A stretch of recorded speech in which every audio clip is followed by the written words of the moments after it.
Rafale fighter jets, ये नाम सुनते ही बहुत कुछ दिमाग में आता है, लेकिन ये कहानी सिर्फ एक रक्षा सौदे की नहीं है। नहीं, ये भारत की औद्योगिक और रणनीतिक महत्वाकांक्षाओं का शायद सबसे बड़ा दाव है।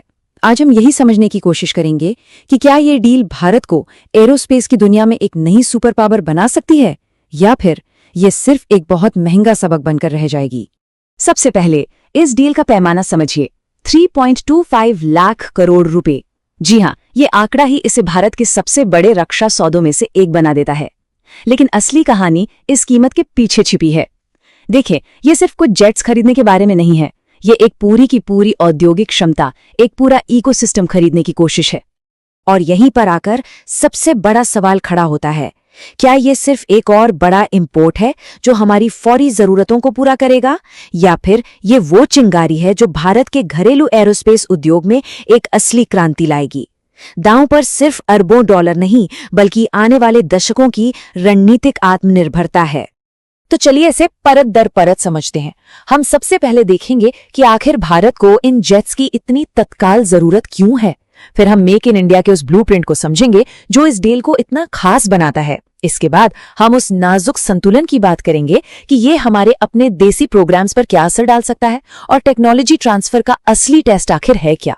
और आखिर में हम देखेंगे कि इस ऊंची बाजी का नतीजा क्या हो सकता है। तो इस पूरी कहानी की जड़ में क्या है? सीधी सी बात है, एक सामरिक मजबूरी। भारत के सामने जो सुरक्षा चुनौतियां हैं, वो इस खरीद को एक चॉइस नहीं बल्कि एक जरूरत बनाती हैं। देखिए, भारत की जो भौगोलिक स्थिति है वो उसे एक स्थायी दो मोर्चे की चुनौती देती है। मतलब उत्तर में चीन और पश्चिम में पाकिस्तान के साथ एक ही समय पर निपटने की संभावना।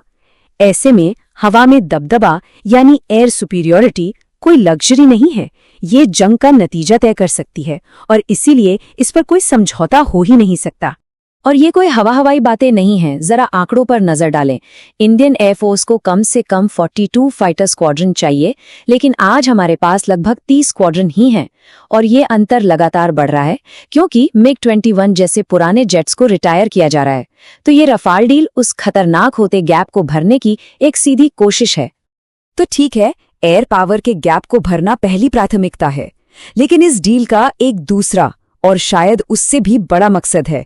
वो है इसे सिर्फ एक इंपोर्ट ना रहने देना, बल्कि इसे एक औद्योगिक क्रांति की नींव बनाना। इस डील का स्ट्रक्चर ही इसे सबसे अलग बनाता है। कुल 114 जेट्स में से सिर्फ 18 जेट तैयार होकर फ्रांस से आएंगे। बाकी के 96 यानी लगभग 84% विमान यहीं भारत में बनेंगे। ये मेक इन इंडिया को सिर्फ एक नारा नहीं बल्कि इस सौदे की सबसे बड़ी शर्त बना देता है। और ये है वो नंबर जो इस पूरी डील को ऐतिहासिक बना सकता है। 40 से 50% का लोकलाइजेशन, मतलब आधे के करीब पुर्जे भारत में ही बनेंगे। ये लक्ष्य हमारी पिछली कई डील्स जैसे सुखोई 30 MKI से कहीं ज्यादा बड़ा है, जहां टेक्नोलॉजी ट्रांसफर और लोकल प्रोडक्शन की प्रक्रिया उम्मीद से बहुत धीमी और मुश्किल साबित हुई। ये बयान अपने आप में बहुत कुछ कहता है। लक्ष्य सिर्फ जेट्स को यहाँ असेंबल करना नहीं है, नहीं, लक्ष्य है टियर 1 और टियर 2 सप्लायर्स का एक पूरा का पूरा इकोसिस्टम खड़ा करना। इसका मतलब है कि भारत में न केवल एक फाइनल असेंबली लाइन होगी, बल्कि सैकड़ों छोटी बड़ी कंपनियां होंगी जो इसके लिए अलग अलग कंपोनेंट्स बनाएंगी। लेकिन इस बड़ी और महत्वाकांक्षी योजना में एक बहुत बड़ा जोखिम भी है, एक बहुत ही नाजुक संतुलन साधने की चुनौती। सवाल ये है कि रफाल का भारत में बनना हमारे अपने स्वदेशी फाइटर प्रोग्राम्स के लिए वरदान साबित होगा या अभिशाप। ये याद रखना बहुत जरूरी है कि रफाल डील अकेले नहीं हो रही। एक तरफ ये है तो दूसरी तरफ भारत के अपने स्वदेशी प्रोग्राम्स भी चल रहे हैं, जैसे हमारा HAL तेजस जो सेवा में है, और भविष्य का 5th generation fighter jet AMCA जो अभी डेवलपमेंट फेज में है। असली चुनौती इन दोनों धाराओं को एक साथ लेकर चलने की है। अब यहाँ से दो रास्ते निकलते हैं। बेस्ट केस सिनारियो ये है कि रफाल के लिए जो इकोसिस्टम बनेगा और जो टेक्नोलॉजी मिलेगी वो हमारे देसी प्रोग्राम्स, खासकर AMCA को जबरदस्त बूस्ट देगी। लेकिन वर्स्ट केस सिनारियो ये है कि ये विशाल सौदा सारी पूंजी, सारा इंजीनियरिंग टैलेंट और सारा पॉलिसी फोकस अपनी तरफ खींच लेगा और हमारे अपने प्रोजेक्ट्स कहीं पीछे छूट जाएंगे। अब आते हैं इस डील के सबसे मुश्किल और सबसे जरूरी इम्तिहान पर। इसकी असली सफलता भारत में 96 एयरफ्रेम बनाने से नहीं नापी जाएगी। नहीं, इसकी सफलता इस बात से नापी जाएगी कि हम उन जटिल टेक्नोलॉजीज को कितना सीख पाते हैं जो एक फाइटर जेट को वाकई में एक घातक हथियार बनाती हैं। देखिए, एक होती है स्क्रू ड्राइवर टेक्नोलॉजी, मतलब बाहर से पुर्जे आए और हमने उन्हें जोड़कर विमान तैयार कर दिया। इससे कुछ खास हासिल नहीं होता। असली आत्मनिर्भर भारत तब बनता है जब हम हार्डवेयर के पीछे का नो वाई समझें, जब हम उसे खुद डिजाइन और अपग्रेड करने की काबिलियत हासिल कर लें। और ये 4 वो मैदान हैं जहां असली जंग लड़ी जाएगी: systems integration, advanced avionics, material science और सबसे बड़ा पहाड़, जेट इंजन टेक्नोलॉजी। ये वही एरिया हैं जहां भारत ने ऐतिहासिक रूप से संघर्ष किया है। अगर हम इन पर महारत हासिल कर पाएं तो ये डील एक गेम चेंजर होगी, वरना ये सिर्फ एक और महंगी खरीद बनकर रह जाएगी।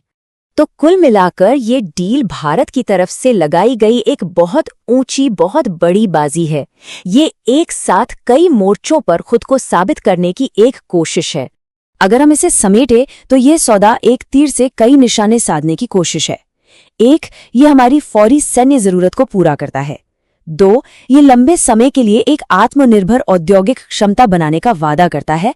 और 3, ये फ्रांस के साथ हमारी रणनीतिक साझेदारी को और मजबूत करता है। ये आखिरी पॉइंट बहुत जरूरी है, क्योंकि फ्रांस ऐतिहासिक रूप से अमेरिका या रूस के मुकाबले टेक्नोलॉजी ट्रांसफर के मामलों में ज्यादा लचीला पार्टनर साबित हुआ है। तो अंतिम सवाल यही बचता है, क्या ये सौदा भारत के एरोस्पेस भविष्य को एक नई ऊंची उड़ान देगा, या ये इतिहास का सबसे महंगा सबक बनकर रह जाएगा? ये सिर्फ एक रक्षा सौदा नहीं है दोस्तों, ये भारत की तकनीकी और औद्योगिक क्षमता की एक अग्नि परीक्षा है, और इसका जवाब आने वाले कई दशकों तक भारत की रणनीतिक दिशा तय करेगा।